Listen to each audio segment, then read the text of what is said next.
Yo, yo, yo, what's going on, faithfuls? It's your boy Mike from the Nothing But Niners crew. We are here, baby. We are live here to talk about some breaking news. Now, I got to go through all the rigmarole. You guys know how it goes. Got to give you guys the credits and the intros and all that stuff. So before we get started, guys, make sure you check out the website. That is www.nothingbutniners.com. There you're going to be led to a bunch of good articles by a bunch of good writers. You're going to see our social media pages there. You will find Twitter and Snapchat. Both of those handles are Nothing But Nine, ERS. You'll find our Facebook and our Instagram pages. Those are Nothing But Niners, spelled all the way out. Make sure you're giving us a follow, views, likes, clicks, whatever it is, subscribe, everything that you got to do over there. Speaking of subscribe, I want to thank the YouTube community for taking part and taking time and watching what we have to say today, all right? So, guys, if you've never been here on this YouTube channel, we want to thank you for stopping by. Click that like, click that subscribe button, and make sure you hit the little notification so you know when we're going live. We got some breaking news, and we're going to break it down for you guys. Now, I will tell you the truth. There's supposed to be a couple of other guys coming in here. I don't know where they are. I'm not sure where everyone is. So let me see something really quick, guys. They're telling you that they're here, but I don't see anybody. Let me send them the link again one more time because they're not here. They're saying they are. Maybe I sent them the wrong link. My apologies if that's the case. They're joining from their phones. So I'm going to have to send it to them one more time. My bad, people. All right, so listen, man, the 49ers are making moves, and this is one that I'm really, really excited about. I'm trying to contain my excitement until I can get the guys in here with us because they really, really have a lot to say about it too. I don't want to take all the good talking points, so I'm going to slow walk this thing down here. But guys, we did a show last night. We talked about how the 49ers are making roster moves that they weren't expecting to make. These moves weren't a part of the original plan. Kyle Shanahan, John Lynch, they had this presser, and they talked about how they wanted the coaching staff to stay intact. They've started replacing some guys. They've started adding some guys, okay? And so it's a little weird to see what's happening right now. I don't have the guys that I originally said I was going to have, and I'm adding positions. I'm creating new positions. Yeah, that's something that we're going to talk about. All right, I'm creating new positions for these players, for these coaches to come in here. They're not just going to be coordinators. They're not just going to be, the regular stuff. They're giving these guys special positions, special titles, and I'm freaking excited about it, man. I'm really, really excited about it. So I don't know where the guys are. I don't know why no one's in here, but I'm going to have to keep this thing going then, I guess, right? Let me see. They're not saying anything.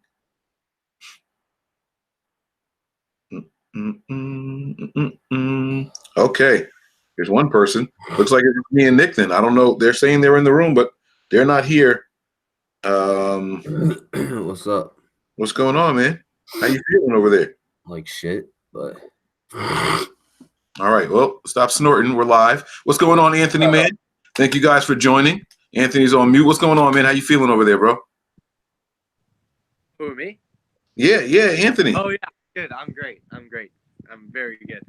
Glad to be home. Long day at work, but really ready to talk about this Joe Woods hiring because it's going to be really interesting. It's going to be a really interesting conversation. Absolutely. All right, just some tips for going forward. Make sure you're not moving your phone when you're speaking because it was rocking, so it was like a beat on there, okay? And I know Tony's going to be jumping in here soon, so when Tony jumps in here, we're going to break this thing all the way down. This is a hire that I'm so excited about, man. Like I said on Twitter that I was going to have to do some kind of happy dance. Guys, I'm not a dancer. I don't have any dance moves.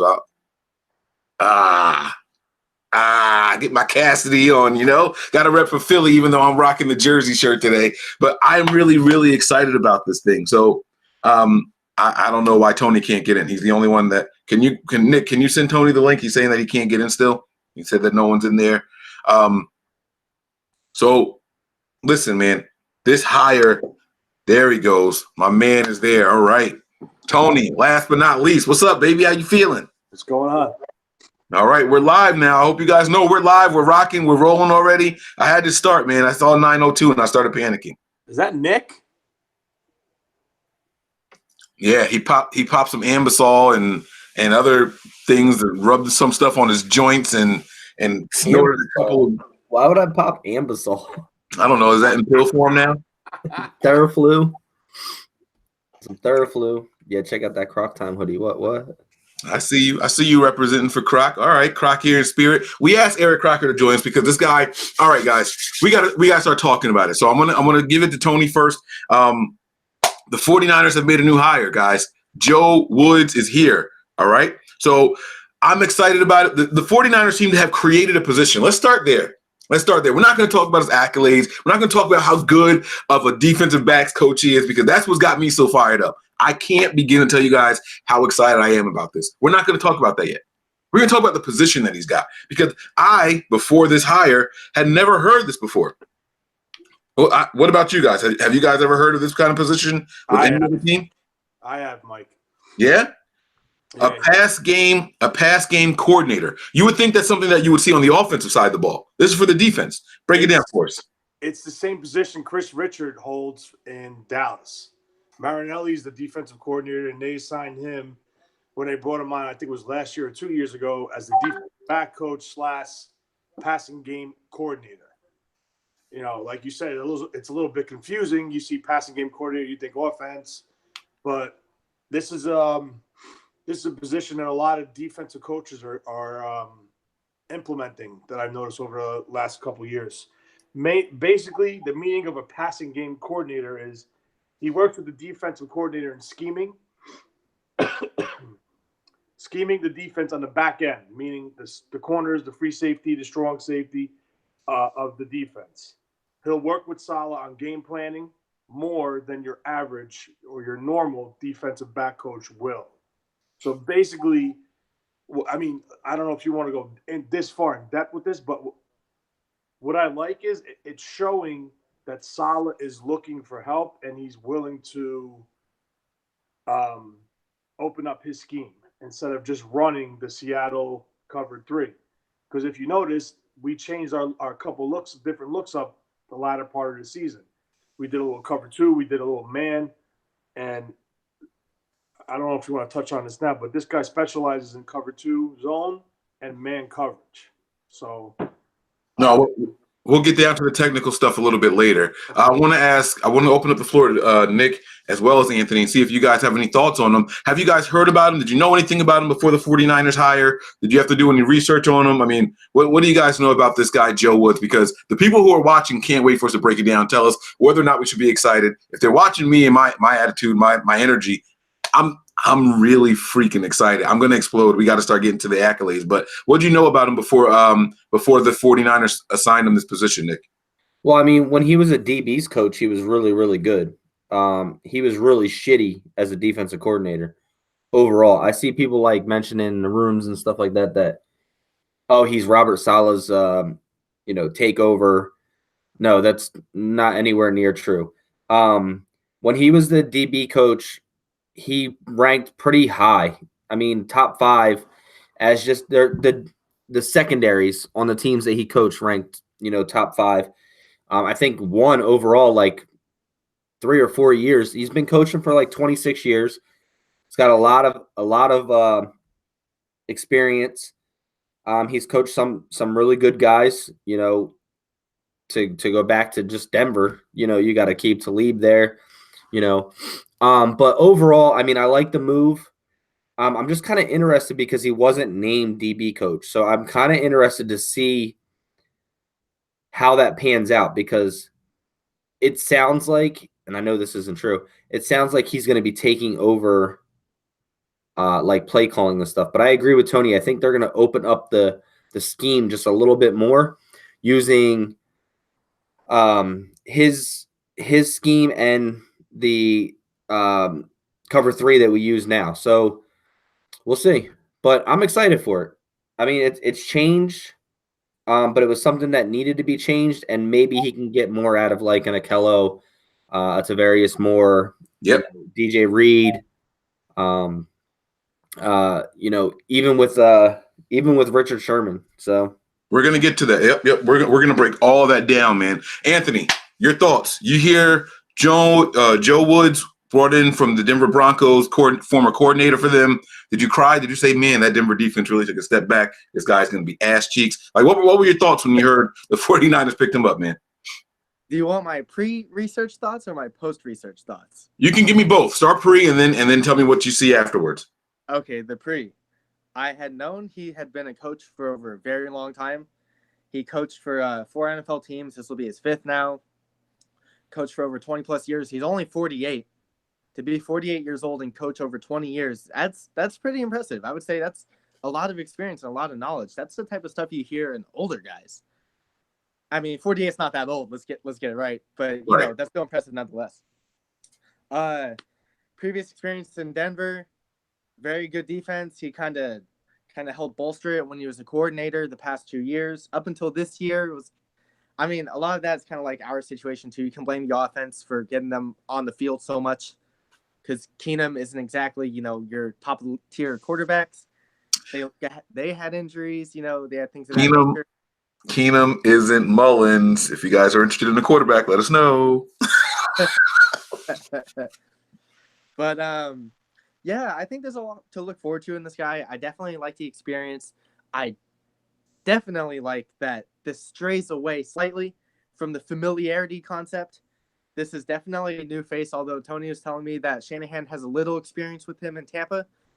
Outside of that, though, that was only a couple of years. Otherwise, this is more or less a new face aside from Shanny. Now, quickly, my post-research thoughts. I'm a little nervous. I'm not going to lie. I'm a little nervous about this hiring because I researched his prior experience with the Vikings, which is who he's with for 7 years. And before, we'll get into the details later in the video, but I just want to say that the research I looked up wasn't that good. But overall, under a huge umbrella, I'm excited. It's a new face. Like Tony said, this will open up the scheme entirely. Get away from cover 3. That can be our base, but let's get more man. Let's get more cover 2. Let's start getting, I don't want to say exotic because we heard exotic with Tennessee with Mike Mularkey, and that was so ass. But let's get different with this defense. We need to change it up because we've seen this cover 3 defense start to get exposed slowly over the years, especially when you have the wrong personnel or the wrong pieces. Bringing in a guy like Woods with all the experience and all the time he has coaching, it's what we need. It is definitely what we need on this team. I love it. I love everything that you said, man. You touched on a lot of good things, and it's time to get down to them. So I don't know. Tony has some interesting stats. I've got some numbers that I looked up and I broke down also. Tony, you want to go first? You want me to go first? You let me know how you want to do this, and we'll rock out. Go ahead, man. All right. I'm excited. So I looked at a lot of numbers, and let me tell you guys, first and foremost, a lot of his numbers are good. Tony gave me this very interesting how many years of the 26 years did he have the #1 passing defense? I'm not going to share that stat. I'm going to let Tony share that one. So what I did was I looked at specifically how his passing defenses did when he was the DB's coach, not the overall defensive coordinator for the Broncos, because there's a lot more responsibilities that go into that. You're not as hands-on with your guys. You are away from your element. And the example that I'm going to give to everybody who's watching right now is this. Jim Tom Sula is an excellent defensive line coach. I don't think a single 49er fan watching right now would disagree. But you make him head coach, and you see everything on the defense start to fall apart. We had a horrible year, and the defensive line wasn't that great. You know, you see guys get promoted from coordinators to or from very specific position coaches to coordinators, and then there's specific group takes a step back. You see guys go from coordinators who are really, really good. Think of Wade Phillips, who Joe Woods replaced. Think of Wade Phillips. When Wade Phillips was a defensive coordinator, he's one of the best in the league. But you make him a head coach, and all of a sudden, Wade Phillips struggles. So I didn't think it was fair to assess the passing game without him being the DB's coach anymore. So I went back and I looked at the last 2 years that he was the passing game, that he was the defensive backs coach in Denver. We're going to get a lot more of that here. So that's what I wanted to look at. So let me tell you guys, let me give you guys my breakdown, okay? 2015, when Woods was in charge of the Denver Broncos DBs only, okay? They only had 2 games where they allowed over 300 yards of passing. There was 354 yards in Week 15 against the Steelers, and there was 311 yards in the postseason against the Steelers also. The Steelers had their number. That's fine, right? But let's break it down some more. They had 2 games with less than 100 passing yards. I don't care who your quarterback is that you're playing against. That's damn impressive. 2 games with less than 100 passing yards. 50 yards against the Packers in Week 8 and 99 yards against the Raiders. All right. They had games under 200. There was 9 of them. One of those games was the Super Bowl against the Panthers when the Panthers had the number 1 ranked offense that year. A lot of people forget about that. When they played the Panthers in the Super Bowl, the Panthers had the number 1 ranked offense, and he held those guys to under 200 yards in that game. They did that 9 times that season, okay? And there was only 6 games with over 250 passing yards. The Niners would kill for this kind of production. Take it a step further. The following year, okay, you have a good year. You go to the Super Bowl. You beat the brakes off the Panthers. Your staff starts to fall apart. Some players leaving free agency. How do you bounce back from that? This is what gets me excited, guys. This is what really gets me excited. All right. Not a single game allowed over 300 passing yards. All right. The highest was 293, and that was against the Saints in Week 10. Drew Brees is going to drop dimes on people. So, all right, that's fine, right? Only 1 game allowed over 250. And again, that was Drew Brees. 2 of them at 250. So there was 1 game where they had exactly 250 passing yards. And that was against Kyle Shanahan and those Atlanta Falcons. Okay. And that was in Week 5. He had 12 games under 200 yards and 1 game under 100 yards. Guys, this guy can get DBs in position to play. They bat passes down. Their eyes are on the ball. I'm excited to see the magic. You don't last 26 years in the NFL and you're not good at something. You have to be really good at something in the NFL to last 26 years. And to Anthony's point, he's only, what'd you say, 43 years old? 48? 48, yeah. 48 years old, right? And you've been in the league for 26 years. I mean, you were 22 when you got your first coaching. What is my math wrong? Is that right? That's crazy, right? You had a really bad NFL career and you quickly switched over to coaching. That's pretty dope. And he's stuck at it. He's done a good job. Now, Tony, I've talked enough. I'm hyped. There's so many more good stats. I know Tony had some more. That number 1 stat was ridiculous. I'm not even going to take the shine from that. Break it down for us, man. All right. So basically, Joe Woods was brought in as the DB coach / defensive passing game coordinator. I saw once that the hire was announced, or that he was hired by, I don't know if it was Adam Kaplan or the guy from the NFL Network who announced it, saying that they agreed to terms. He's joining that staff. Right away, there's a couple guys on Twitter said something. Well, what is this? How does this make Saleh look? All right. Saleh went from a quality coach to a linebacker coach to a defensive coordinator. So, therefore, he has no real experience on the back end of that defense, okay? So, I have no problem with them adding a senior assistant, a defensive coordinator, whose defensive backs was ranked number 1 3 times. The pass defense for him was ranked 3 times number 1 in the NFL. 2 of them was with Denver. I think the other one might have been – I don't remember who it was with.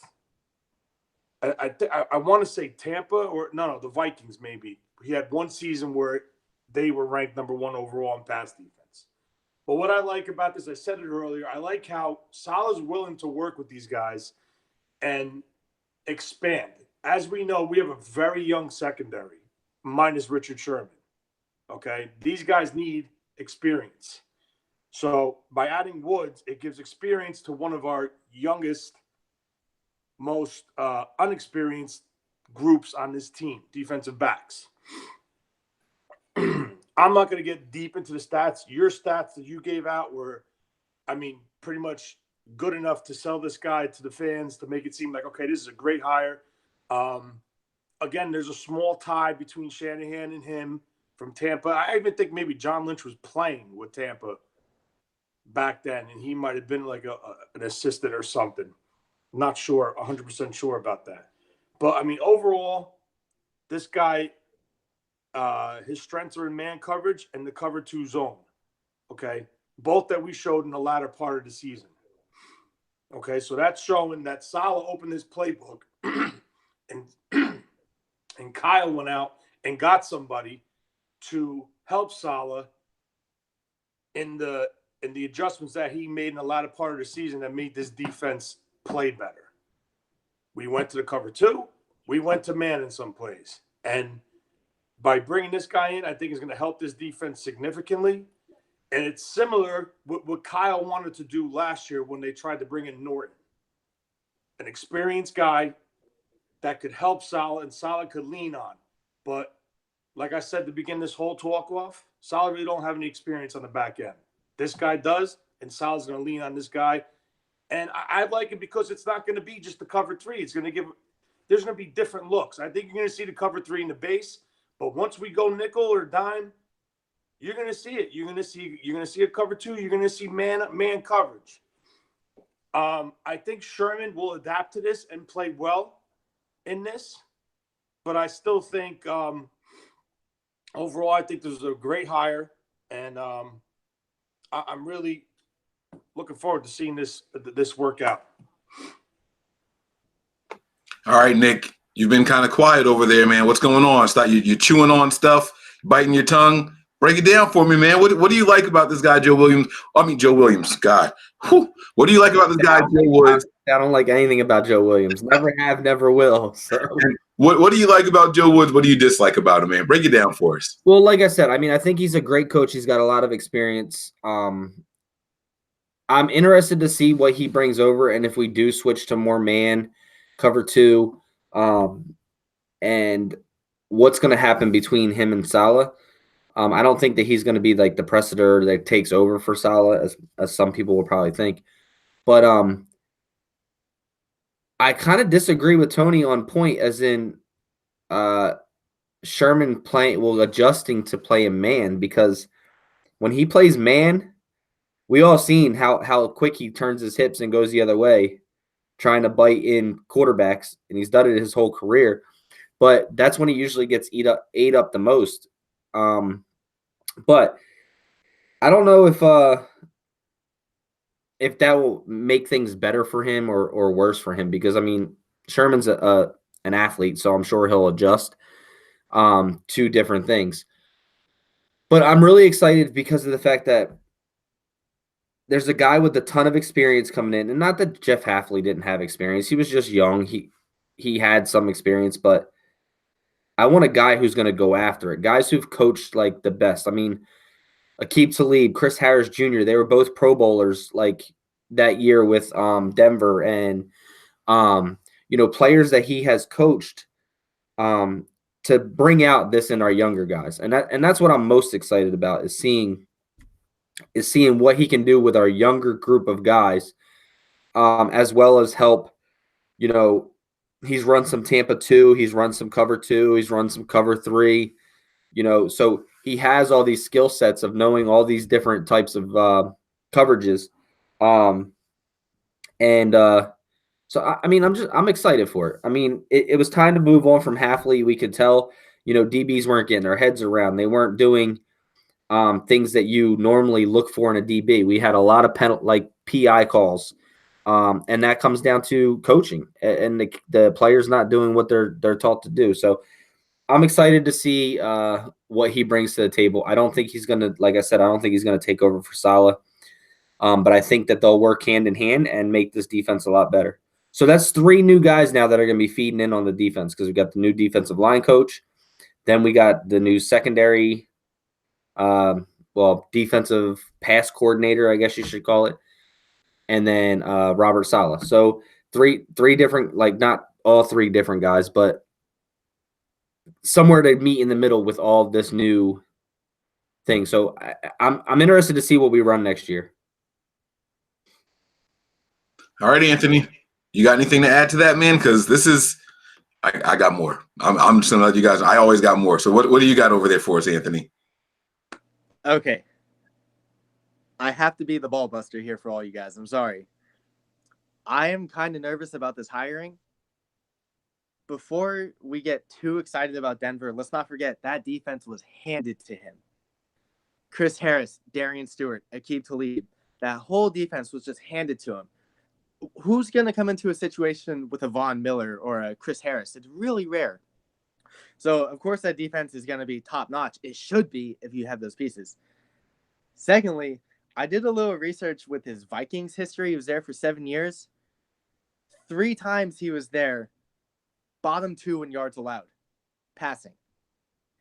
3 times they were the worst or the second worst passing defense in all of football. His highest ranking was 9th, and that was just 1 year. 7 years in the Vikings, and that whole time, that scares me because, like I said, of course you're going to do good with the Denver defense that's handed to you. But if you have 7 years to be with one team and your best performance is 9th, second best, 18th, third best, 19th, everything else, 24th, 26th, 31st twice, and 32nd. That worries me. That worries me a lot. The improvement it does show in Minnesota over the few years. It does improve. But just to see bottom of the league twice, 3 times, and he's had 7 years to do this, that scares me a lot. I think that we got to take it with a grain of salt. Hold on. We got to take it with a grain of salt because he was handed the Denver defense. He has 7 years to do something with the DBs in Minnesota, and that didn't really work out that well. And he was the defense was first overall when he was with the Bucs in 2004. That's to jump on what Tony said earlier. That was the only time he set the number 1 defense, not as a coordinator, as a DB coach. As a DB coach, not as a coordinator.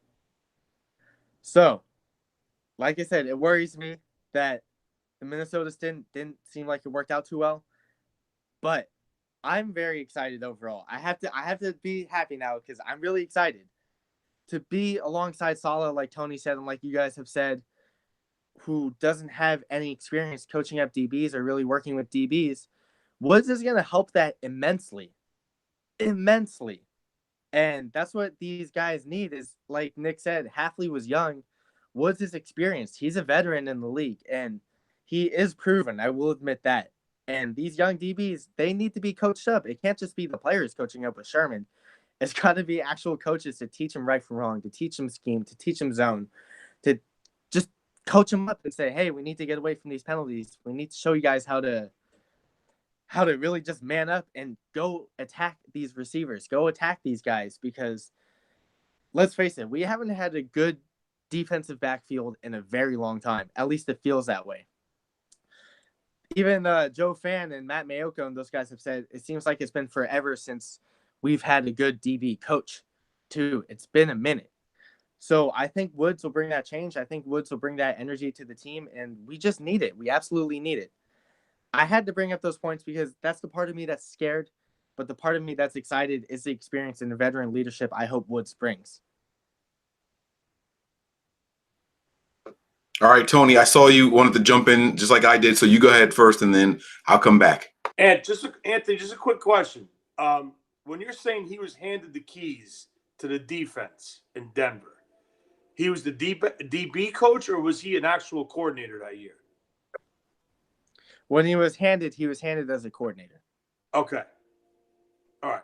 So let me explain something to you, the difference between when he was a DB coach in Minnesota to what he was as a defensive coordinator in Denver. All right. The defensive coordinator is responsible for the scheme of the whole defense. Okay. Obviously, we know that. He's responsible for all 3 levels: secondary, your linebacker, your front 7, your defensive line, all together as one. And his job is to come up with a scheme and call plays and play the chess match with the offensive coordinator and come up with blitz packages, all that stuff. So now, with him being the defensive coordinator as with Denver, compared to when he was just a defensive back coach. Now, when you're a coordinator, you depend and expect your position players to teach them techniques, the difference in coverage, difference in calls, audibles, stuff like that. It's only like in this situation when you have a passing game coordinator where he's more hands-on than a regular defensive back coach. So what I'm saying is, when he was in Minnesota, maybe his hands were tied. Okay, the defensive coordinator would say, "Listen, this is the scheme we're running." I could teach my guys all day, press, out, trail technique, turn your head, play the ball, whatever. I could do that. But if his scheme isn't working overall as a scheme, that could be the reason why those numbers weren't good. And I think Fangio might have been on that defense as a linebacker coach, if I'm correct, in Minnesota. Not a coordinator. I don't know who the coordinator was, but that's a different story. Now, coming here, he's going to have almost like a coordinator role, but he's more going to be hands-on with the defensive backs. So when they come up with a game plan and a scheme, it's going to be he's scheming the back, Salah's scheming the front, and then they're going to come together and make that game plan and make sure everyone's on the same page. So, I mean, with that being said, I really can't penalize him as far as the numbers in Minnesota, because you don't know if it's his teaching technique or his techniques that he believes in, or if it was a play called by the coordinator. But what I will look at is when he was the defensive coordinator and he was handed the keys to Denver, their secondary was good. 2016, first across the board. 2 years with Denver, and I guess I was wrong. It wasn't Minnesota. It was 1 year with Tampa. They were first across the board. Mike, what do you got? All right, so I'm over here and I'm digging. You guys know me. All right, so of his 26 years, only 13 of those 26 years have been specifically as the defensive backs coach. All right. Of those 13 years, 3 times he's had the #1 passing defense, not overall defense. So I wanted to ask Anthony, were the numbers that you were talking about overall for the defense or specifically for the passing? Passing. Okay. All right. Awesome. So now I'm looking at his stats over here, right? And I've pulled up, I started in 2006 when he started with Minnesota. He had a ton of games where it was 300 plus yards of passing done on his defense. That's not good. The next year looked like the same amount. The third year now, I'm in 2009. Only 2 of them where there's over 300 yards. I'm going to go forward now again to my screen jumped too quick for me. Sorry. I'm going to go forward again now to 2010. Boom. Click that. Page is popping up. Sort by number. Not a single game over 300 yards. The highest was 295, then 283, then 250. All right. You go forward to the next year again. My point, the reason I'm doing this, that was 2010, 2011. Passing yards per game. Ooh, damn. I can see one already is over 400. Ooh, shit. Oh my God. All right. We're going to skip this year. We're not going to, we're 573. Who did he put? The Saints. Okay. All right. He's got, damn, 1, 2, 3, 4 games over 400 yards. I'd have fired him. His ass would have been gone. Mike, can I ask you if it says who the coordinator was? I can. Defensive coordinator was Fred Pagic. Pagic, P-A-G-A-C. That was a defensive coordinator in 2011. That says a lot. But you know what? Let me see something really quick. Let me go back to 2010. They switched defensive coordinators. Leslie Frazier was there in 2010, and they switched it to that Fred guy in 2011. So a new system. I didn't even think to look at that. Before Frazier, it was Darrell Bevel, too. That was when he first joined Minnesota. It was Darrell Bevel also. But I think Bevel's offense. Yeah. Oh yeah, Darren Bevel was the offensive coordinator. It doesn't say who the defensive coordinator was. I'm looking at it. Did you look at this also on Pro Football Reference, Tony? Yes, And no, it might have been Zimmer. I know Zimmer was there for a little bit. Let me see here. This one doesn't say who their defensive coordinator was. It wasn't Zimmer because Zimmer came from Cincinnati. 2012 passing yards per game. Sort by amount. 1, 2, 3, 4, barely. 4 over 300 yards. The rest of them, 280, 280, 250, 250, 240, 230. Not bad. 2000. And this is his last year with them, was 2013. And that was where Alan Williams came in for defensive coordinator, another new system. That's where Leslie Frazier left. Yeah. And this was another bad year also. Looks like 1, 2, 3, 4, 5, 6, 7 games over 300. And this one was 298. That's not a good look. But The reason I stuck with the recent stuff is this. Since then, since 2013, the rules for quarterbacks in the NFL has gotten, for quarterbacks and receivers, it's gotten way more lenient. Mm-hmm. It's easier to pass now. And in that time, he had 2 number 1 passing defenses for the secondary. I'm not talking about overall defense. I'm talking about just the passing defense. He had 2 number 1s. One of those years, he won a Super Bowl. So something that I wanted to talk about was, Tony, we talked about this before. Anthony, I think you were around for one of these discussions. I know Nick was as well. But we talked about why I had a personal little beef with Jeff Hafley. I go to Richard Sherman and ask him his thoughts and why he was doing this and what he was going to do and da-da-da-da-da, right? And it's because Richard Sherman had that Super Bowl pedigree. He came from that. Well, guess what? Now there's someone else on this staff that has a Super Bowl ring. I was about to touch on that. Mike, I can't see you, by the way. Your screen's black. You can't see me? No. Can you see me, Anthony? Yeah, I can see. All right. Now you're good. Okay. I was just going to touch on that as soon as you were done talking. No, go ahead. Take it away, man. The difference between Hafley walking in a room and Joe Woods walking in a room. Okay? Hafley, very exactly. Maybe not that, but the experience. 26 years versus what? I think Hafley was in the league 9 as a defensive back coach, if that. Sherman's not going to – I mean, listen, Sherman's obviously our best corner as of now. As of now, he's our leader of our secondary as of now, okay? So he kind of leads the DB room. And Hafley, I mean, I'm not saying he didn't have it, but when this guy walks into the room, the eyes are opening, everyone's ready to roll, focused, let's learn, and let's take a better step in the direction of this defense. We're looking to improve. This guy's going to grab the attention of everybody. He's going to walk in that room, and he's going to be a presence. And that's the one thing I think Hafley did not have. I don't think the level of respect was there for Hafley, because right off the bat, the minute Sherman came into that room, I was talking with Sherman on tips, how to do this, what to make it better, advice. As an NFL coach, you don't do that, in my opinion. I mean, listen, there's player coaches. I have no problem with that. When I coach, I used to ask my guys, how do you feel about this? What do you think if we try it this way? There's nothing about getting opinions. But to kind of sit there and take notes from Richard Sherman, maybe he felt he wasn't comfortable. So that's another reason why I think this move was made,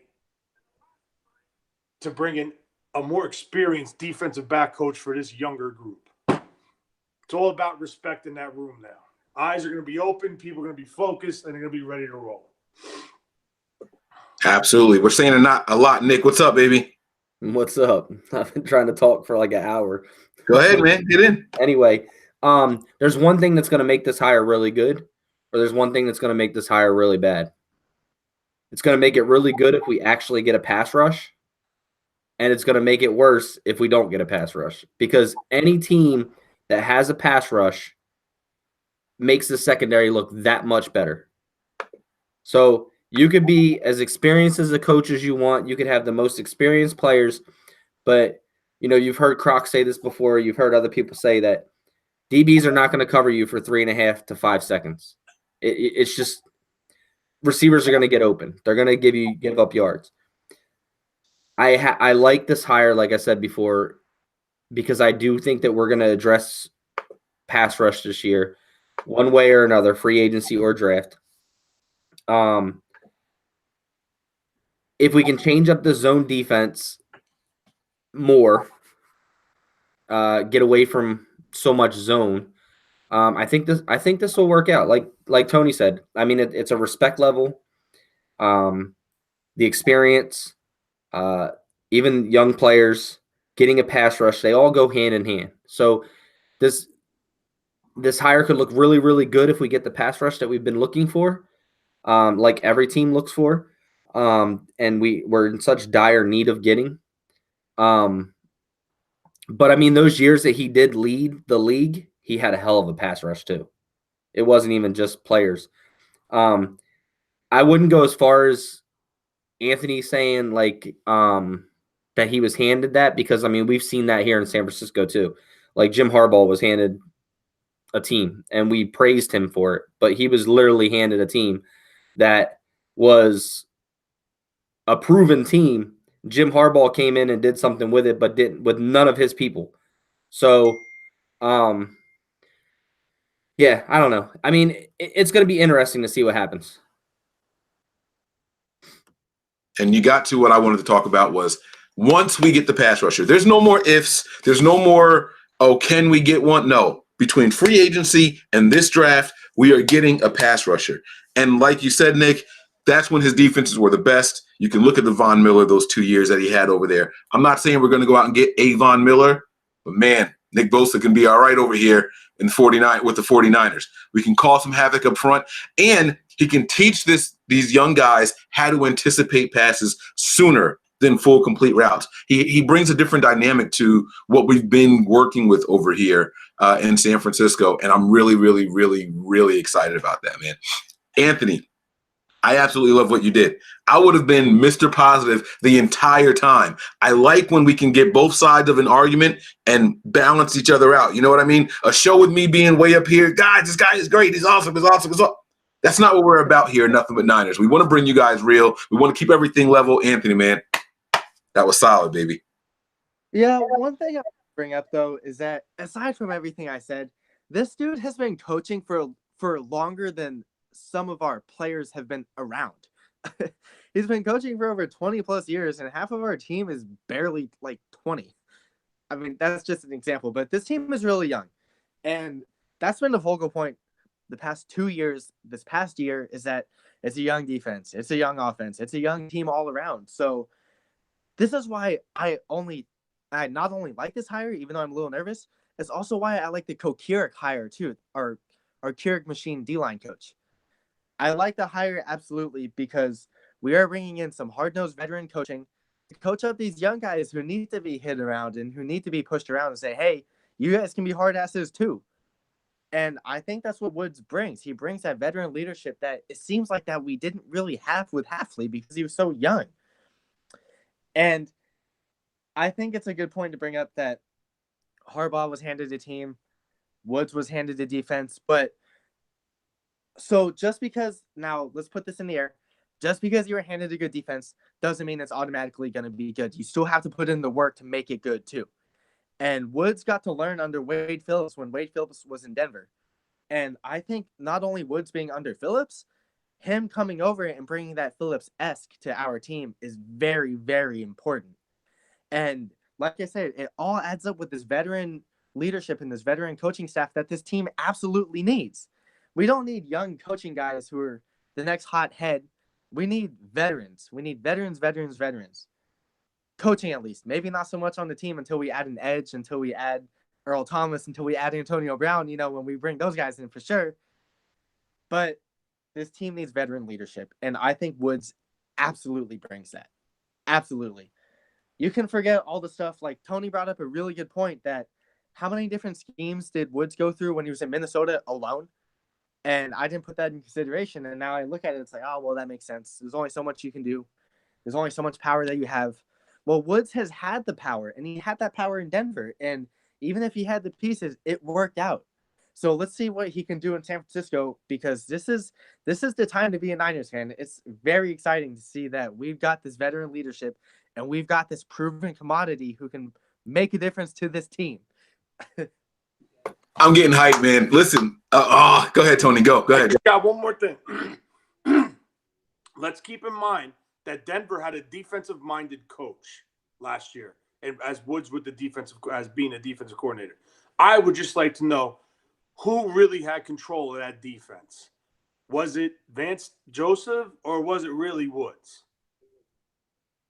That's just something I would like to know, because he was there 2 years, right, as a defensive coordinator with Vance Joseph? Yeah, All exactly. Right. So now, perfect example with us, Shanahan. He controls the offense. There's no offensive coordinator. He controls the offense. With a defensive-minded coach, I'm just thinking maybe Vance Joseph was really running that defense. Go ahead, Mike. You look like you're ready to jump out your skin. I was, because I'm over here. I'm thinking about everything that what people are saying, and Nick talking about how we need, but we have to get a pass rusher. We're getting one this offseason. I am one that I will bet my house on it. Like, we are getting one this offseason. I'm not saying he's going to be good. We're getting at least one pass rusher this offseason, right? I wanted someone more aggressive with this defensive line to put pressure on the quarterbacks to force throws earlier. With or without that pass rusher, I believe that Kokurik, who is officially hired now, can do that with these guys that we have on the defensive line. I believe that he can make these guys that next level of nasty that we need to be aggressive and go get it, and give the guys in the secondary a break. Give them less time to cover. Anthony and Nick were both talking on how you can't cover for 5 seconds. That's so crucial. And I think Kokurik is going to come in here and he's going to get these guys amped up. And now we have someone to complement. See, you think about complementary players in the NFL, right? You need someone who's going to draw a double team so this guy can get the one-on-ones and things like that. What about a complementary coaching staff? Someone who can teach your guys up front to go after, win their one-on-ones and be nasty, how to beat double teams, right? Well, how do you complement that? Well, we can go out there and we can get a guy who we know that if he has a good pass rusher, can take a number one offense in the biggest of stages in the Super Bowl and hold them to under 150 yards passing. We know that he can do that because we've seen him do that. And now we're going to get the pass rush. We're going to get the guys up front motivated and moving, and we're going to put him in the position to win. Now, all of a sudden, we have a complimentary coaching staff, not just Nick, there's some questions coming in. I know that there's one in particular that you want to answer. We can go ahead and break this thing down really quick, man. Let's go ahead and do this because I'm going to explode over here. I need to fast forward. I need to hit the fast forward button to free agency period and the draft. And yeah, I'm getting hyped. And by the way, I don't think the 49ers are going to hire an official DB's coach. I think this guy is it, and he's going to work with – so the difference is that he's not just going to take his guys in the room and just work with them. He's going to work with Saleh in developing a game plan, almost like an assistant defensive coordinator, and he's going to get the hands-on with the guys in the room. I think that's what's going to happen. Don't forget they still have Bullock on the staff as an assistant right DB coach, so he might – just assume the position. All right, Nick, what's up, man? All right, so I want to touch base on some of these highlighted comments. I want to thank the guys also before I get into them. So, Kenny, I appreciate it. Daniel, Niner by Nature, and Lucky. So I want to touch on these highlighted comments, guys. Those highlighted comments are basically, it's like a donation to us, to the MBN fund for YouTube. And it highlights your comments. So if you guys don't notice that, some of you may notice that, but we'll always answer those questions because they stand out more. So adding your free agent picks, Kenny said. So this is from Kenny. He says, adding your free agent picks, what is each of your secondary starters? Love the show. I'm a faithful MBN follower. Listen to you guys at work, reruns as well. So the question is, what is each of your secondary starters? Adding your free agent picks. So if we add free agents, who would we add and who would be our starters in the secondary? So who wants to go first? Anthony? I think in the secondary, I really think Earl Thomas is coming to this team because he needs to. He absolutely needs to. Half of our secondary, in the video I did before, how many different safety combinations did we have this past season? A ridiculous amount.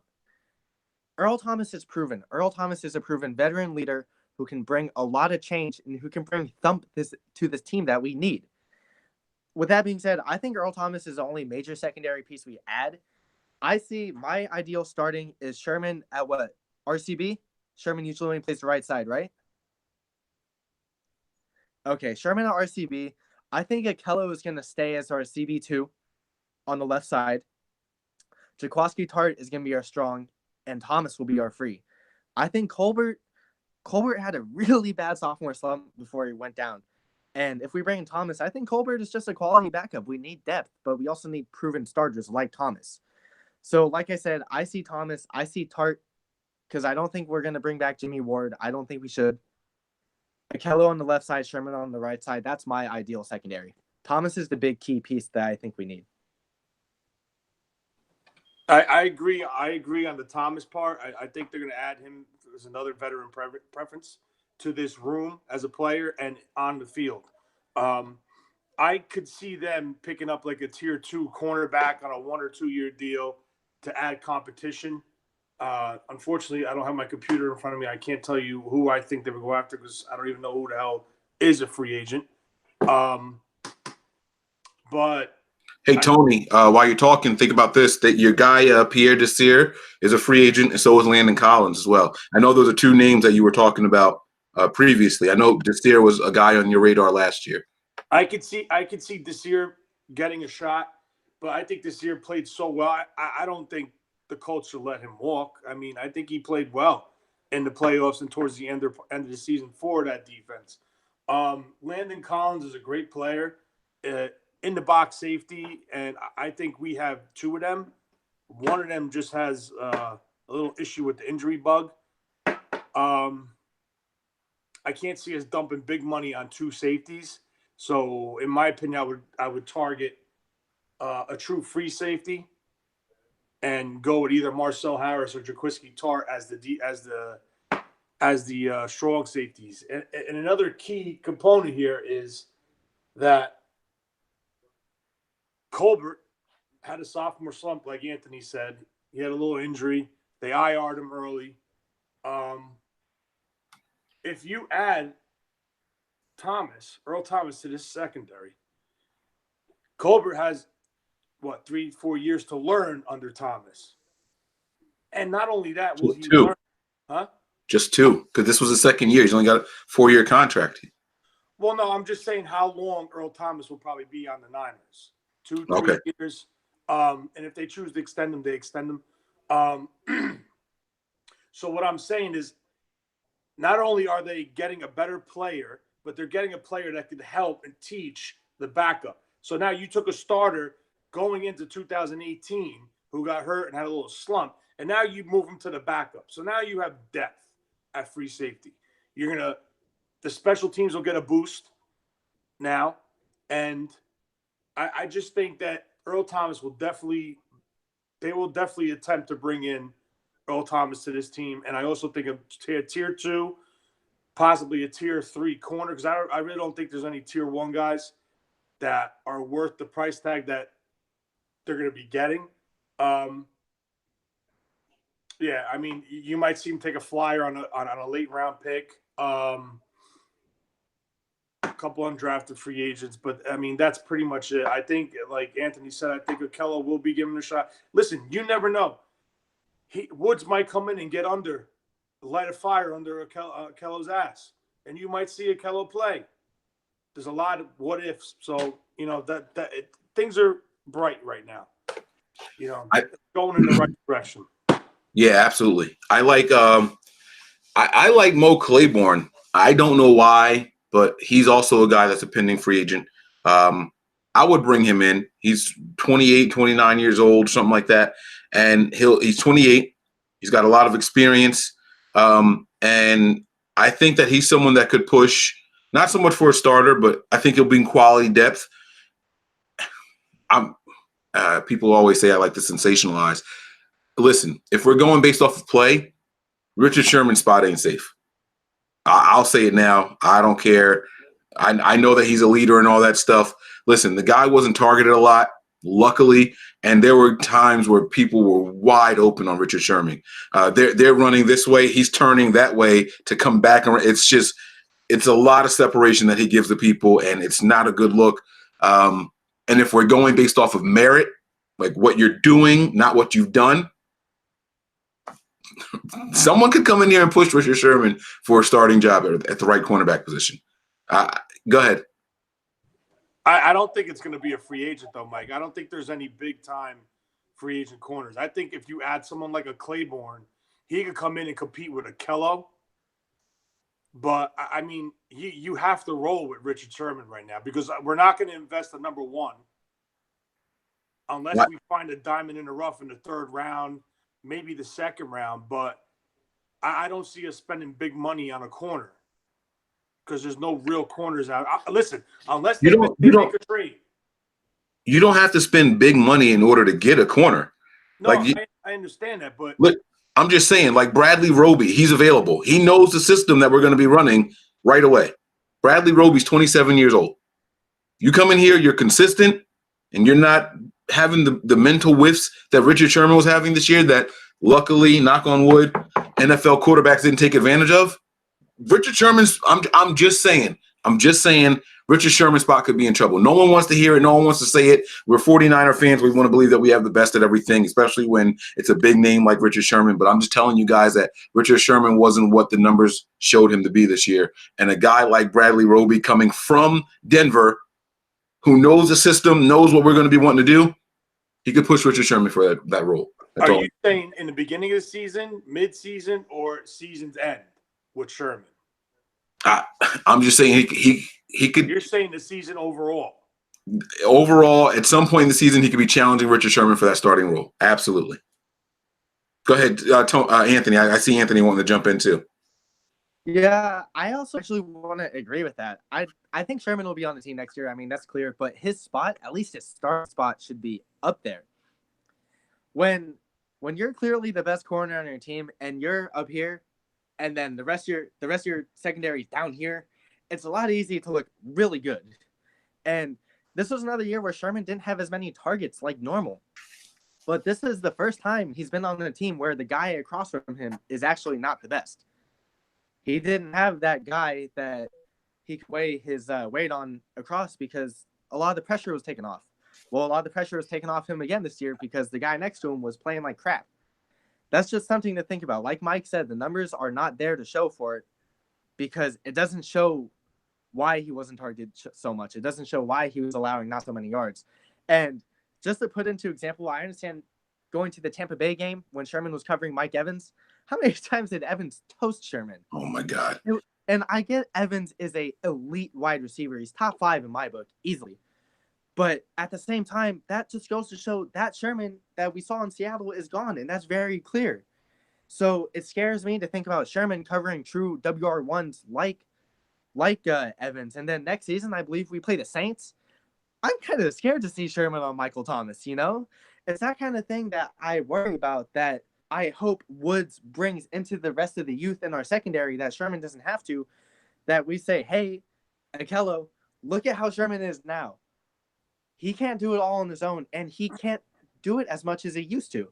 It's going to fall on you. Hey, Tavarius Moore, you're a second-year corner now. You're not a safety anymore. Look what you have to do. Look what Sherman is doing. Look what he can't do.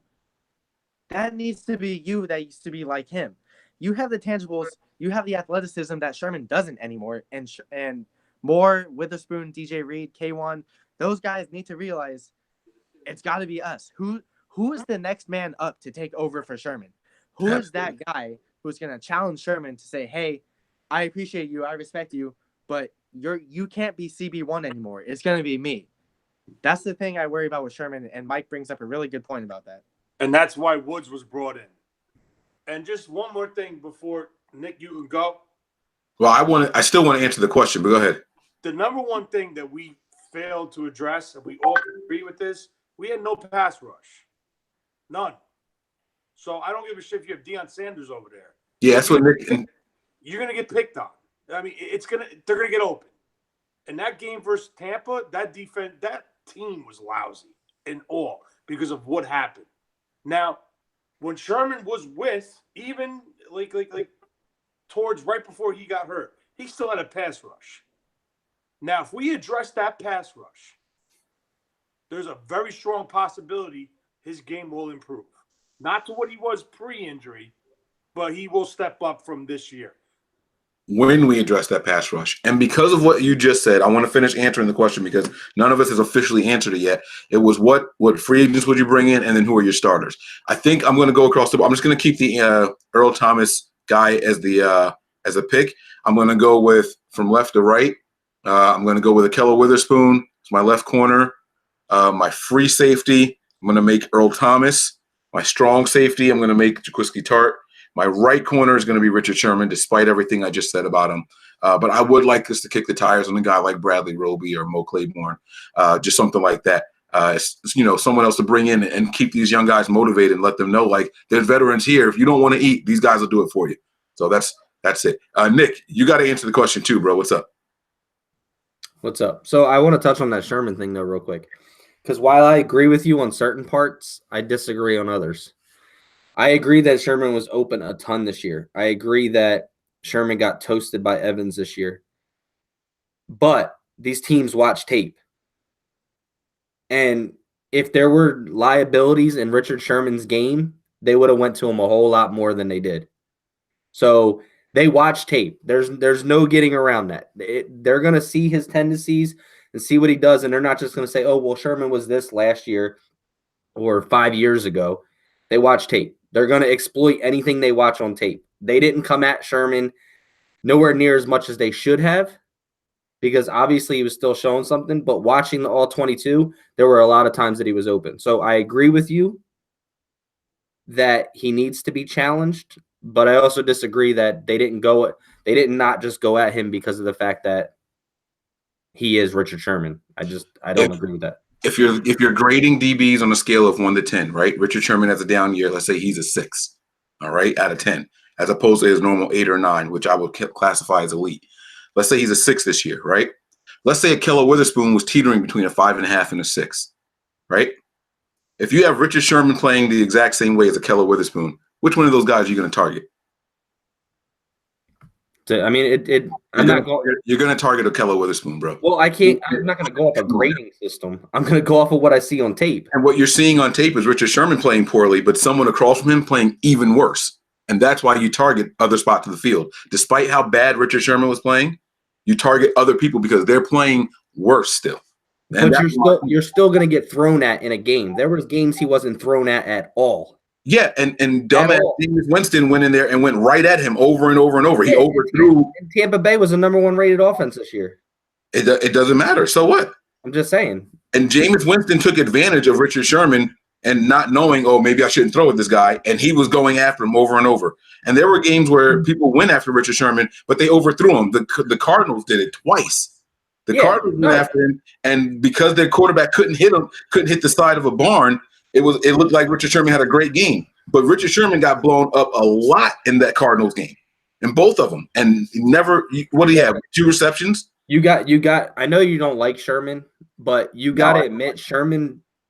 You could see his health progressing throughout the year as how he got better throughout the year towards the end of the season. He could barely jump in the beginning of the season. He was barely running. By the end of the season, he was playing a whole lot better. He wasn't a 6 at the end of the season. I'd probably make him a 4 to a 6 in the beginning of the season, and maybe a 7 to a 9, maybe an 8 in between at the end of the season. Oh, no, I would just give that wasn't a real rating. I would just give you an example of that. If you have a second-year guy and you have an all-pro Richard Sherman, and they're both playing the exact same way, you're going to go after the second-year guy because you know this guy is a little bit more savvy. He's got that veteran intuition in him. You know what I mean? Oh, I agree with that. I'm just saying, you don't think that Richard Sherman's going to come back a lot better than he was this year? I don't know. I hope so. I really hope so. His health, you could literally see his health progressing to better. His coverage skills and everything, even his speed. Now, he's never really been a speedy guy. I mean, he's been average on speed, but I mean, you're talking about guys that burn him were what's his name? Mike Evans. Who was it in Arizona? Fitzgerald beat him a couple times. But I mean, you're talking top-notch fast receivers. Like Larry Fitzgerald's not a slowpoke. He was getting beat in Larry Fitzgerald is slow. He's not that slow. He was even getting beat in the Seattle game. Yeah. Doug Baldwin's pretty fucking quick, bro. Tyler Lockett's pretty fucking quick. But don't bring up names and then say they're slow. They're not slow.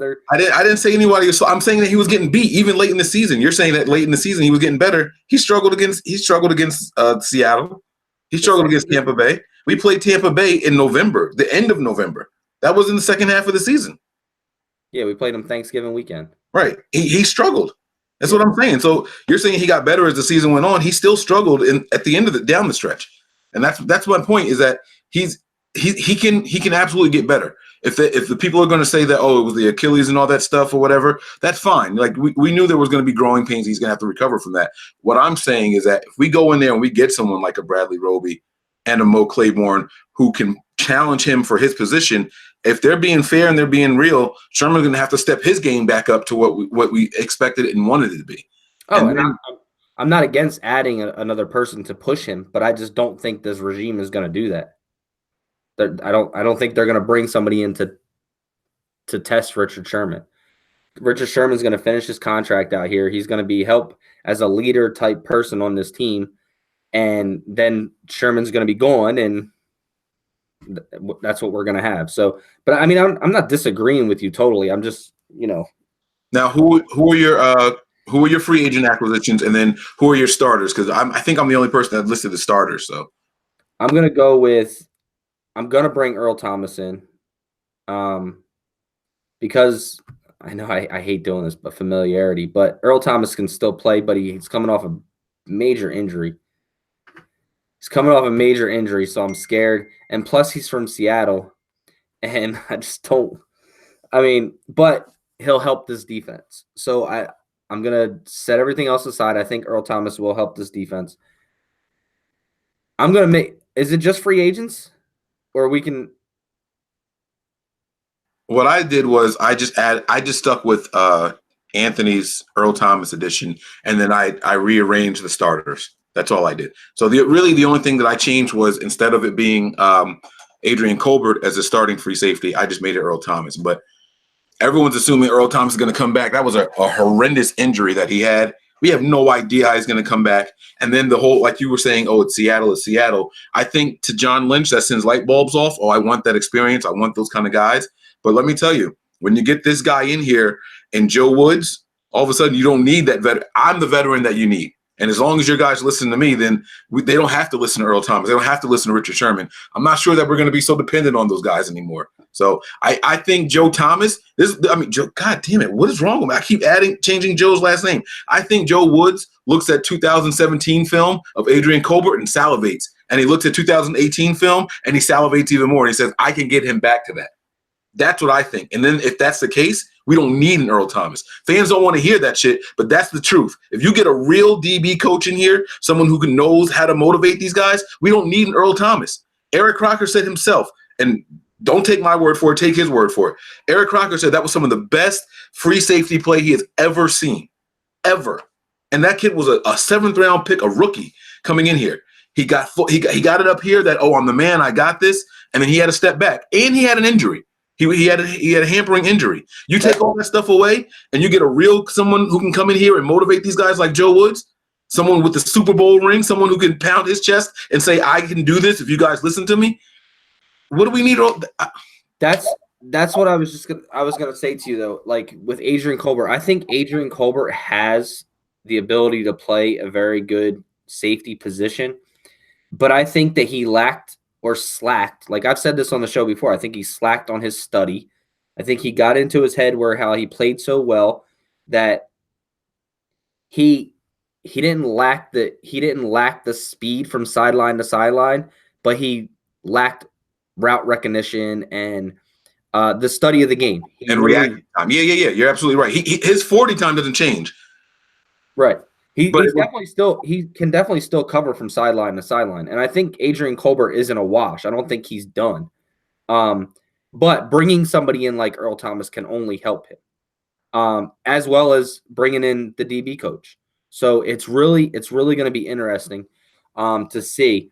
But like you said, John Lynch is the head guy, and if a light bulb goes off in his head and he wants that guy, he's going to go get him. But either way, whoever's playing our starters this year is going to be better because of the fact that we're going to get a pass rush. One way or another, we're going to get a pass rush. I'm praying for DeMarcus Lawrence, praying, and then we can do whatever the fuck we want with that number 2 pick. We can pick up Quinnen Williams. But as long as we get a DeMarcus Lawrence or a actual true legitimate pass rusher, I'm good with that. But I'm going to go with, I don't think Akello's our starter next year. And the reason I think that is because I think we might try to work out a trade for Jalen Ramsey. I have like a gutsy feeling that we're going to. I don't know. I can't hear you if you're talking. Oh, all right. They would be absolutely stupid to trade Jalen Ramsey. Yeah. Oh, well, we're talking about Jacksonville, bro. What do you, I know. I'm just saying though. That's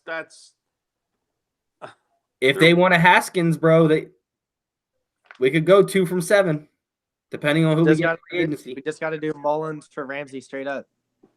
Yeah. Nope, not doing it. Not doing it.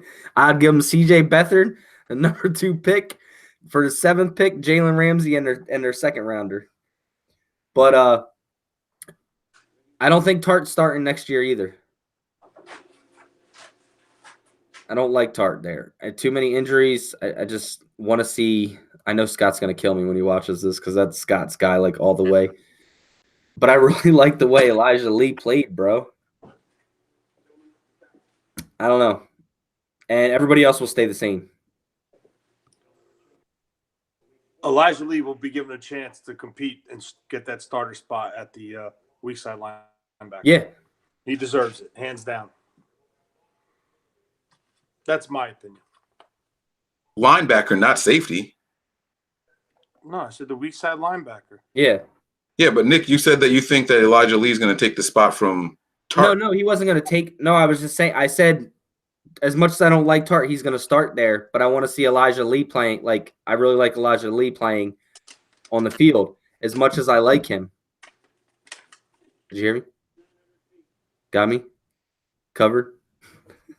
I heard you loud and clear. I don't know.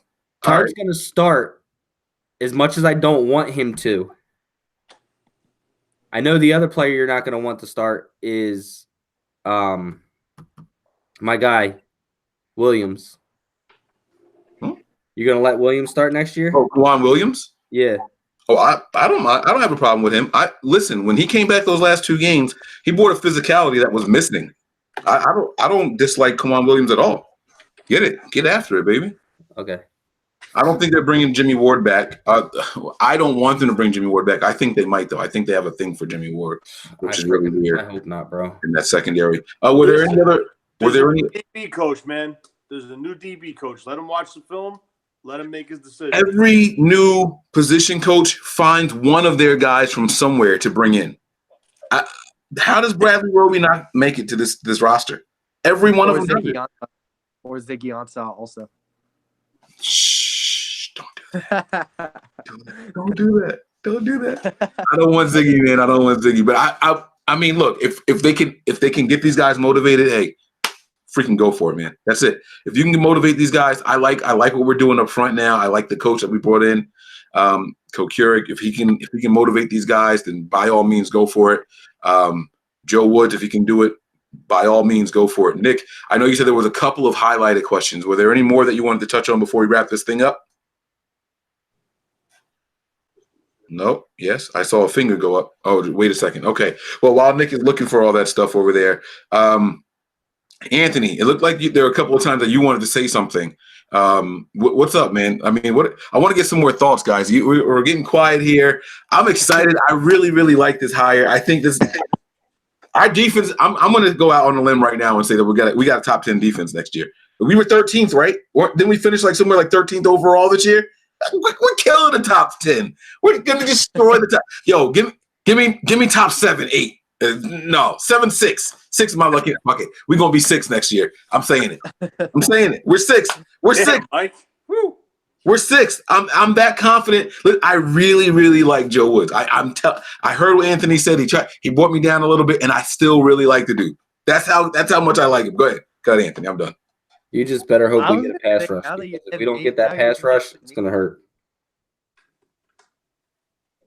What happened? No, I was just telling Mike he just better hope we get that pass rush. Oh, okay.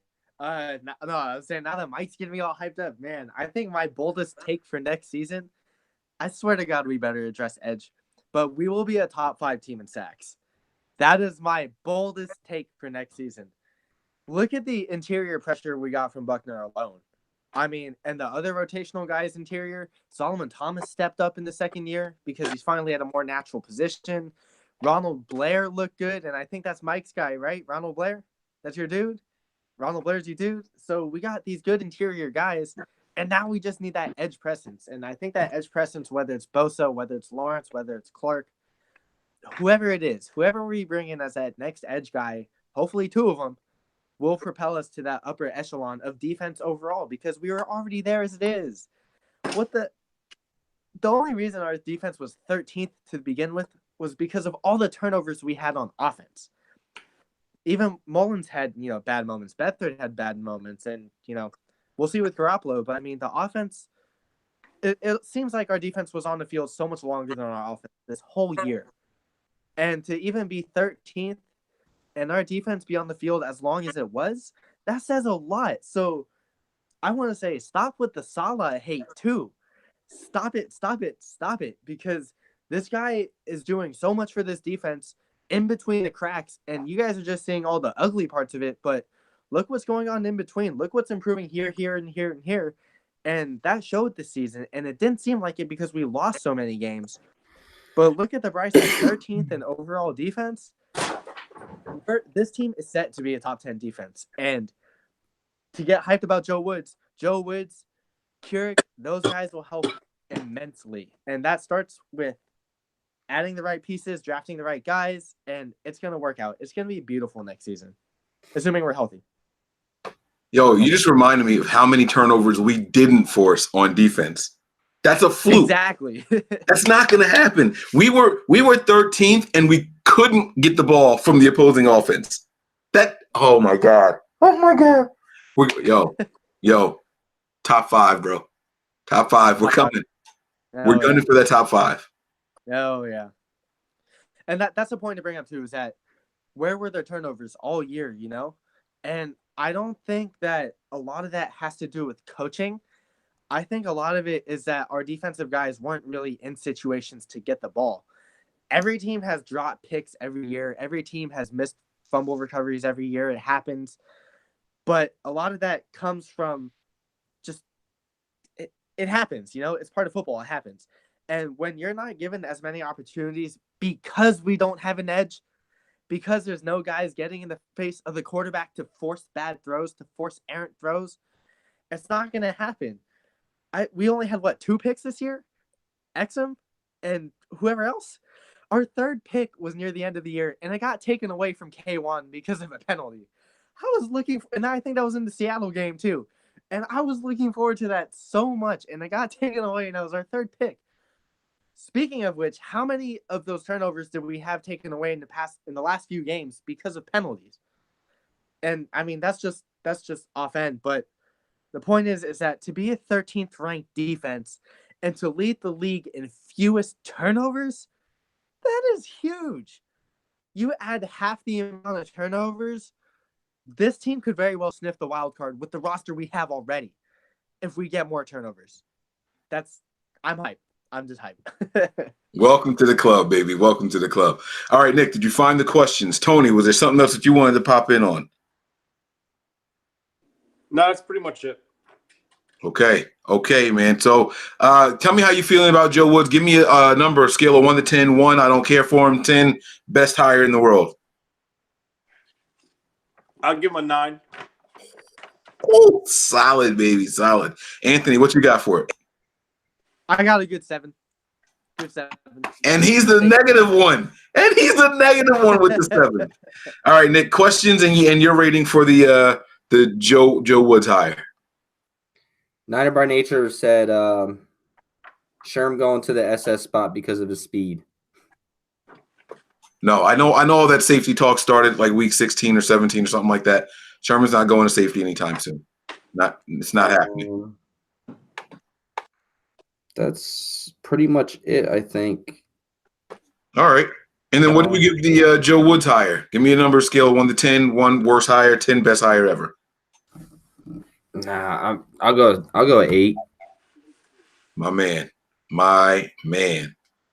All right. I like it, man. I'm going to give it a 10.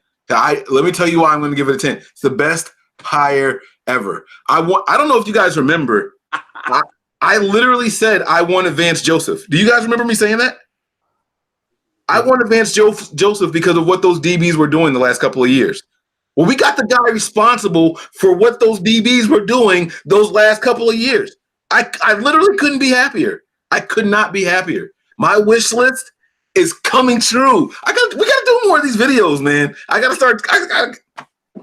Nick Bosa. That's it. I'm done. I got nothing else to say. Nick, you want to sign us out, man? Let's take this thing home.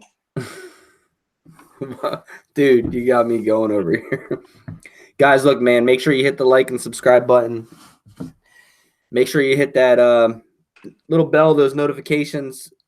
Get your YouTube set. Make sure you follow us on all of our social media platforms. You can check us out at nothingbutniners.com. You can see there our Twitter, NothingBut9ERS, Snapchat, NothingBut9ERS, Instagram, Nothing But Niners, Facebook group page, Nothing But Niners, all spelled out. Mike, what's up? Congratulations to DeForest Buckner officially making it into the Pro Bowl. Now that Fletcher Cox isn't going, DeForest Buckner was the first alternate. So congrats to DeForest. He's in there. All right. And we also want to talk about one other thing really quick. We want to tell you guys to send us some emails. We're going to do mailbag shows. Okay, so you guys send us a couple of questions. We'll put together a panel much like what we have here. We'll answer the questions. We'll be in and we'll be out. That's a new thing that we're going to try this offseason for you guys. So if you have any questions concerning the 49ers, you can shoot us an email, nbniners@nothingbutniners.com. It's pretty simple. NB, nothing but Niners, 9ERS, nbniners@nothingbutniners.com. If you want to shoot them to me and Nick directly, you can do Mike at nbniners or at nothingbutniners.com, or you can do Nick at nothingbutniners.com. If you guys only want to use Gmail, we have nothingbutniners@gmail. Guys, we have the emails. Mike at nothingbutniners, Nick at nothingbutniners, nbniners at nothingbutniners, or nothingbutniners@gmail. Send us those questions. We're going to try to do one of those every single week from you guys. We'll tackle a couple of questions, and we'll break it all down with our own answers, our own unique answers and styles and twist on them. So you guys make sure you hit us up with those, okay? Also, guys, newest apparel is out. I can't hold it up because I only got one arm right now. I don't know if you can see it. Check that out. Ugh. You guys see it? You can check that out. Newest apparel. If you want that, just send me an email. It says Fearless on the back. Fuck, I can't even grab it.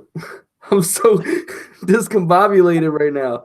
Dude, just give up. You need an assistant. Someone call Vanna White. This is getting bad over here, bro. With one arm. We have that shirt, and we also have our Birth of a Dynasty shirts. You guys can check out as well. If interested, just send us an email. I did some alterations on mine. I pick it up tomorrow, so I'm excited to wear that on the next one. Yeah, so but other than that, guys, thanks for joining us as always. Had a lot of viewers in here tonight as normal, but appreciate all of you guys. Much love and respect to all of our followers and fans. We know it's been a rough season, but off season is about to kick off. We do not take off the off season. We'll be here talking Niners football with you guys throughout the year, 365 days. So make sure you hit the like and subscribe button. Follow us on all of our social media platforms. And that's pretty much it for me. So prepare for glory. Anticipate pain. But always remain faithful. we We're are out of here.